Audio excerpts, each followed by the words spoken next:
Eu tenho um caso, quando eu estava na embaixada lá no México, um rapaz que morava lá, imigrante, ele fazia academia, era numa cidade próxima à cidade do México, e ele, para ficar forte, tudo, ele tomou uma injeção que se aplica em cavalo. E ele terminou indo em coma, e depois ficou hospitalizado muito tempo lá, e eu prestei assistência para ele. Posicionando a família para poder reduzir. A primeira coisa que fizemos foi entrar em contato com a família. Gente, se atualize. O consulado é um amigo, ele não é um inimigo. Essa fala é muito importante. Ele está aqui para ajudar. Sua história de vida importa. Oi, pessoal! Nós estamos fazendo um episódio especial do Imigrou. Com muita honra, nós estamos no Palácio do Itamaraty, aqui em Brasília, Distrito Federal, capital do Brasil. Eu estou sentindo muito honrada por essa oportunidade. Nós estamos com Benedito Lima, que representou o Brasil através do Ministério das Relações Exteriores em vários países, como vice-cônsul, como Tailândia, México, depois Estados Unidos, em Nova York, por várias vezes vice-cônsul, atendendo a nossa comunidade brasileira. Muito obrigada, Benedito, por essa oportunidade, pelo seu trabalho à comunidade brasileira imigrante e por abrir esse espaço de conversa conosco hoje. Benedito, vamos começar por que você escolheu essa carreira?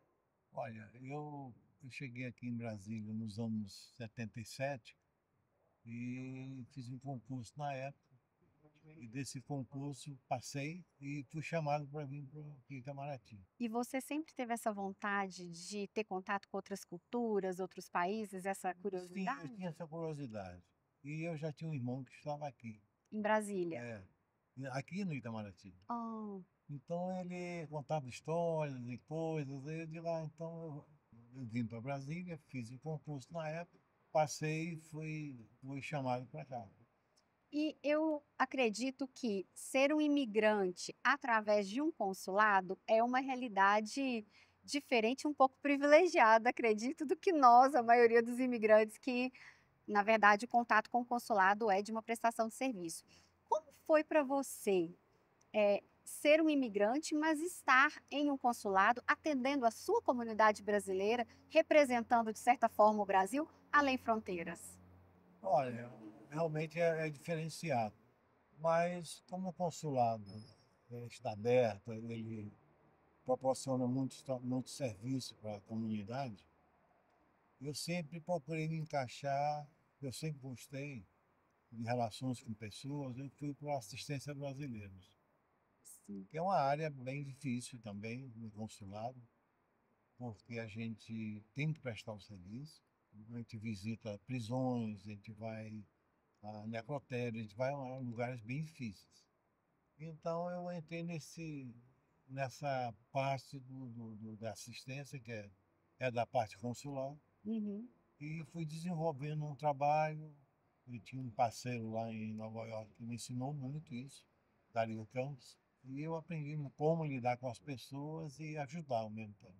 E a parte eu sei que o consulado e o governo, o país, na verdade, tem muito protocolo e tem que ter, porque afinal a gente está em outro país representando o Brasil, tem as regras daqui, tem as regras do país que estamos, mas tem também o lado solidário e de generosidade do ser humano. Como você administrava esses dois polos? O protocolo, que em geral é um pouco frio, e o lado humano, que você com certeza tem. A vulnerabilidade do imigrante e a frieza do protocolo. Como você administrava isso? O brasileiro, no caso aí, o imigrante, ele tinha prioridade quando ele nos buscava.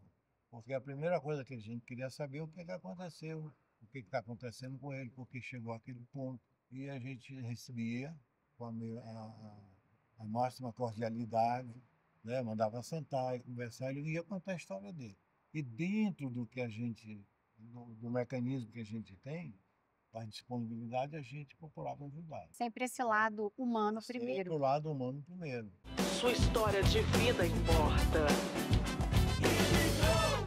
Agora nós estamos do lado de fora do Palácio do Itamaraty, para que vocês também possam ver essa maravilha arquitetônica do Oscar Niemeyer aqui em Brasília. Você tem um caso específico de um imigrante que você prestou assistência e que te marcou? Eu tenho um caso, quando eu estava na embaixada lá no México, um rapaz que morava lá, imigrante, ele fazia academia, era numa cidade próxima à cidade do México, a mais ou menos 40 minutos da cidade do México, e ele, para ficar forte, tudo, ele tomou uma injeção que se aplica em cavalo. E ele terminou indo em coma, e depois ficou hospitalizado muito tempo lá, e eu prestei assistência para ele. Posicionando a família para poder A reduzir primeira coisa essa que distância. fizemos foi entrar em contato com a família. Aí eles mandaram uma irmã dele para lá, e essa irmã ficou acompanhando o caso até ele embarcarmos ele de volta para o Brasil. Com vida e com saúde? Com vida, com saúde, não tanto, porque ele já não falava, né, só mexia os olhos, mas ele ouvia bem.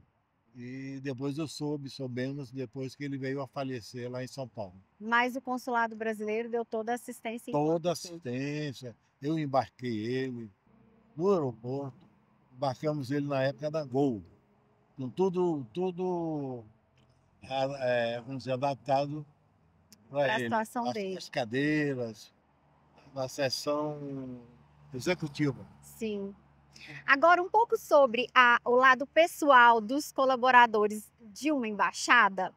Quais são os sacrifícios que a família de uma pessoa que trabalha numa embaixada para prestar serviço para nós brasileiros enfrenta também como imigrante?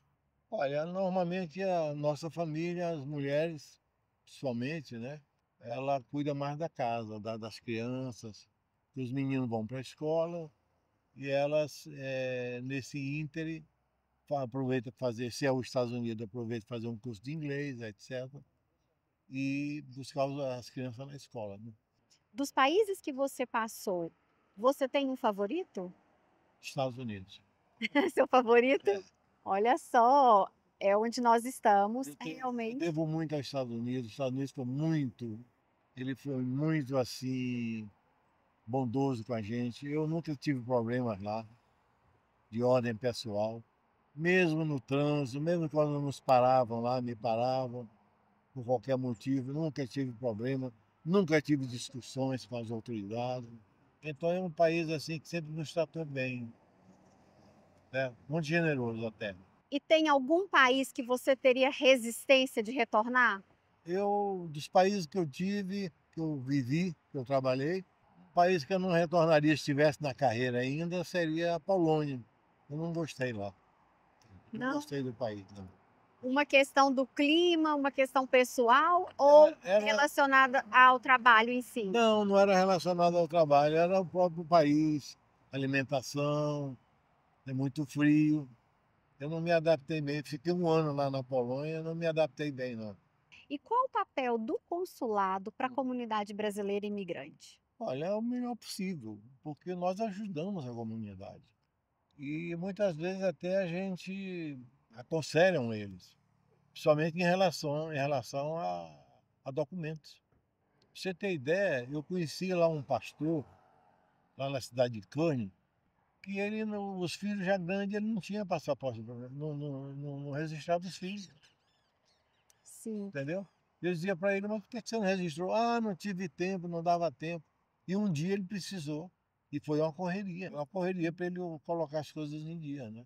A documentação E brasileira é das uma coisa crianças. que o consulado recomenda muito. Gente, tire a documentação dos filhos, atualize CPF, não deixe o passaporte ficar vencido, tira um passaporte, vão conseguir o passaporte novo.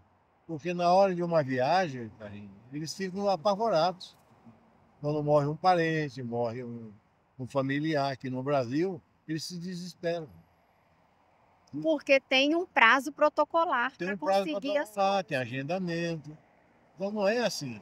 Isso é uma coisa que a gente falava muito. Eu, principalmente, falei muito com eles. Ou por telefone, ou pessoalmente, ou nas igrejas, às vezes, eu falava. Porque o pessoal realmente não se atualizava E nessa com parte. toda a sua experiência trabalhando com o consulado e com imigrantes, o que você pode dizer que é um erro que o imigrante comete? Normalmente o imigrante não procura o consulado. Essa é a realidade. Isso quando precisa, né? Não precisa. Então o conselho que a gente dá para eles é, gente, busque o consulado, vê a documentação se está em dias, que é o que mais pesa ali. Uhum, Muitas vezes a pessoa, o brasileiro, era pego na rua, às vezes dirigindo, somente na minha época que eu estive lá, uhum. há 2, 3 anos atrás. E ele não tinha nenhum passaporte. E quando mostrava o passaporte, era um passaporte vencido. E as autoridades ficavam preocupadas, né? Cadê seu passaporte? Ah, não, tem esse aqui. A pessoa olhava, o passaporte tinha 2 anos vencido, 1 ano. Então, Então, esse é o conselho primordial que a gente deixa para eles. Gente, se atualize. O consulado é um amigo, ele não é um inimigo. Ele está essa aqui fala é para muito importante. ele está aqui para ajudar. Ah, não, mas não, vá ao consulado, vá lá, vamos conversar para ver o que está faltando. Ah, mas eu não consegui tirar o passaporte. Vamos lá, vamos conversar com o pessoal. E termina que dá tudo certo, entendeu? E como você observa que o Brasil é recebido por autoridades internacionais? Olha, o Brasil, graças a Deus, por onde eu andei, o brasileiro sempre foi bem recebido. O México, eu posso falar do México, que eu morei 2 vezes no México. O atendimento lá era excelente Para o brasileiro? para o brasileiro. E a maioria do que nós pedimos para as autoridades mexicanas, Uhum, os pedidos que a gente fazia, era atendido. sim. Somente quando estavam presos, quando tentavam passar a fronteira, eles nos atendiam. Ou quando era pego no aeroporto, por qualquer motivo, que é questão de visto, né? Uhum, Então, nós temos um país que eu conheço, que o brasileiro é bem atendido, é o México. sim. E nos países orientais, você já esteve em alguns países orientais, não é Eu isso? estive na Tailândia uma época, mas era pouquíssimos brasileiros. Alguma família ou empresários que passavam por lá, Uhum. assim, de maneiras rápidas. Algum parlamentar também. Eu cheguei a até andar com eles. Então, o Oriente é mais longe, né? Quer dizer, a nossa frequência de visita é menor. E a cultura é muito diferente da Muito diferente nossa. da nossa. A Você alimentação, sentiu isso? a alimentação é difícil. A língua O também? idioma uma espécie de mandarim, Uhum. né? Mas a gente tinha que aprender, porque também nós tínhamos contato com o povo lá na É o Tailândia. trabalho e é uma missão ao mesmo E uma tempo, né? missão ao mesmo tempo. Então não pode abandonar navio, Não pode. mas pode traçar uma rota para poder ir para Nova York, não é isso? Exatamente. E Nova York foi um trajeto pensado? Olha, Nova York, como eu já falei anteriormente, eu trabalhei muito no México. Uhum, E de vez em quando eu ia para os Estados Unidos, né? Porque devido à proximidade, né? uhum. E eu sempre tive aquela vontade de trabalhar nos Estados Unidos. E graças a Deus foi possível. E eu trabalhei por 2 vezes. Eu cheguei em 1997 lá e depois voltei para Brasília e outra vez eu fiquei, aliás, eu fiquei de 97, 98 a 2002. E depois em 2018 voltei. Sim. Então pegou várias etapas. Fiquei até 2023. E você observa que a comunidade brasileira imigrante, ela se desenvolveu ao longo do tempo? Tem um perfil diferente? Ah, melhorou muito. É. Melhorou muito. Muito profissional, bom. Eu conheci muita gente da área de construção, pessoas capazes, pessoas formadas aqui Uhum. e que aplicou o know-how lá. Empreende. Nos Estados Unidos, como alternativa, temos o empreendedorismo, não é isso? Exatamente, eles compravam casas velhas, reformavam. Eu conheci uma pessoa assim, e ele estava bem. Hoje ele Sim. mora na Flórida. Como você atendeu comunidade brasileira imigrante em vários países diferentes, você observa mais similaridades ou mais diferenças do brasileiro que mora no exterior, de acordo com o país por onde você passou? É diferente, é diferente. O brasileiro que migra para os Estados Unidos, ele é um tipo de brasileiro. O pessoal que vai para o México é outro brasileiro. Normalmente por questões de trabalho, né? Às vezes vão para alguma multinacional no México trabalhar, Uhum, e muitos também porque casam com mexicano, uhum, né? É o que a gente identificava lá.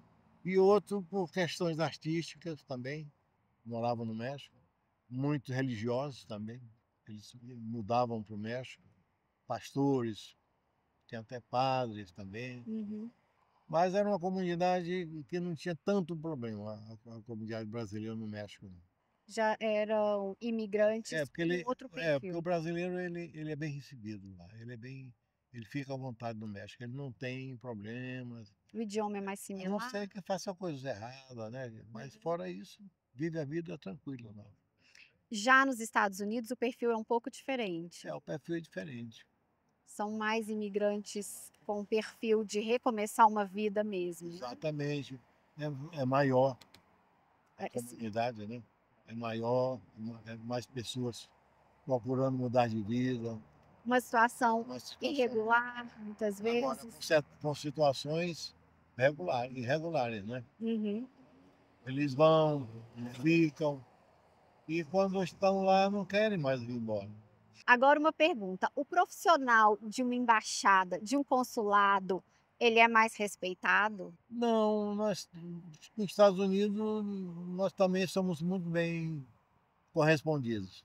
Sim, Muito bem correspondido. O México era muito bem correspondido. mas é um status ser um imigrante e trabalhar numa embaixada. É recíproco, né? Há reciprocidade. Sim. Então o tratamento é recíproco. Aqui no Normalmente. Brasil você fala para os outros colaboradores de embaixada dos outros países. Mas o próprio brasileiro, por exemplo, ter um relacionamento com um colaborador de uma embaixada, ter um relacionamento com alguém do Ministério das Relações Internacionais, traz um status. Você sentia um pouco isso? É pouco, um pouco porque a gente trata um assunto mais formal, né? Sim, porque na verdade Mais é o formal, corpo diplomático. diplomático brasileiro, né? Exatamente. E muitas vezes quando a gente procura a autoridade, é para o bem de outra pessoa, do migrante, muitas vezes. Uhum, Ou a pessoa que está presa, ou a pessoa que teve um acidente, ou a pessoa que teve uma desavença qualquer local, uhum. entendeu? Então a gente, quando procura a autoridade, a pedido da família normalmente, é para ajudar aquela pessoa. Então nós somos bem recebidos também. Sim. Quando a gente telefona para as autoridades, há reciprocidade. E como Eles que era atendem. essa troca, esse primeiro contato de você estar representando o Brasil perante uma autoridade americana ou perante uma autoridade mexicana? Como funciona isso na É, prática? a gente fala em nome da instituição, do consulado, né? Primeira coisa que a gente fala, e dizer que somos lá, né? Vice-cônsul, trabalho nessa área, né? Tem fulano que está preso, e eles vão localizar também, nós dá o nome, aquela coisa toda. Eles vão localizar e nos dá uma posição. E Sim, nunca nos deixam sem resposta. sim.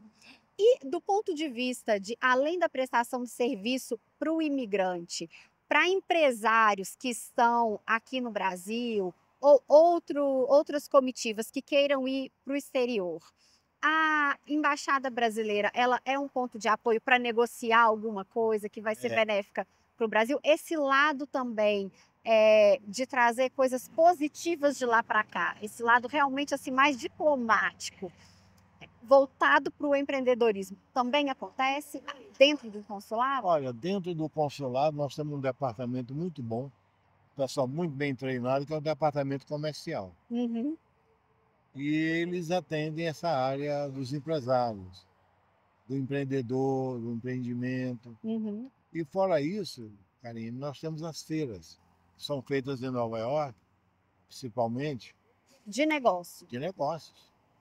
E o consulado sempre está presente, sim. apoiando o empresário, acompanhando eles, muitas vezes.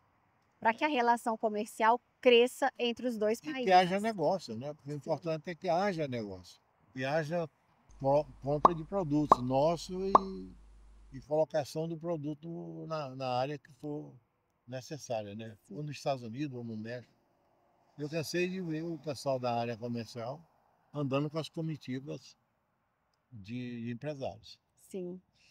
E o Mas Brasil tem uma tradição de ter uma diplomacia. pacífica, muito Exato. pacífica. Nós sempre trabalhamos com pacifismo, né? Da agregação, né? Da conversa. As nossas relações diplomáticas foram sempre assim, Esse é um valor. sem conflito. É um valor das nossas relações diplomáticas. Exatamente. É um valor e nós sempre trabalhamos nessa linha, né? O governo sempre trabalhou nessa linha. Quando há conflito, é coisa para se resolver. Só. E as embaixadas ficam esperando o resultado das conversas, né? Você observa algum obstáculo que dificulta, de certa forma, a prestação efetiva de um serviço com a comunidade imigrante? Olha, eu não vejo obstáculo. Não. Não, eu não vejo. Porque tudo que o brasileiro precisa em termos de documentos, nós temos. E temos infraestrutura para atender o brasileiro lá fora. Uhum. O consulado é aparelhado, tem pessoal. Então, só a parte brasileira é que às vezes não toma a iniciativa de ir ao consulado. Os próprios imigrantes, você Atualizar a documentação. Uhum. Porque eu conheci em Nova Jersey, quando eu trabalhei lá em Nova York, pessoas que nunca foram ao consulado. Uhum. Eu perguntava, você tem quanto tempo com esse passaporte? Ah, não, já está 10 anos vencido. Uhum. E você acredita que hoje o Brasil está bem representado com o corpo diplomático, com inclusive os prédios das nossas embaixadas, as instalações? A gente pode sentir orgulho? Olha, o nosso corpo diplomático é reconhecido no mundo inteiro. Pessoas preparadas, pelo menos com quem eu trabalhei, eram pessoas totalmente bem preparadas. Uhum. Secretários, conselheiros, ministros, próprio embaixador. Então, nós sempre primavam por esse atendimento que você está me perguntando aí. Para os imigrantes, para a comunidade. Para não deixar nada por fazer. Só se a pessoa não procurasse o consulado. Então, nosso corpo diplomático ele é conhecido no mundo inteiro. Tanto nessa parte de assistência e confecção de documentos, como na parte diplomática, nas negociações. Nós somos muito bem recebidos em todas as negociações que fazemos. Sim. E para a gente finalizar, há alguma mudança na política externa, nas relações internacionais que você gostaria de ver? Ah, mas aí é nível de presidente da República, né? Sim. Aí cada presidente da República tem a maneira de ver o mundo, a geopolítica. A gente não pode. Eu não posso nem dar opinião. Olha, essa é uma resposta muito diplomática. Pois é. Benedito, muito obrigada. Nada, querida. Esperamos recebê-lo em Nova York em breve. Vamos, se Deus quiser. Sim, muito obrigada. Nada. Ah. Sua história de vida importa.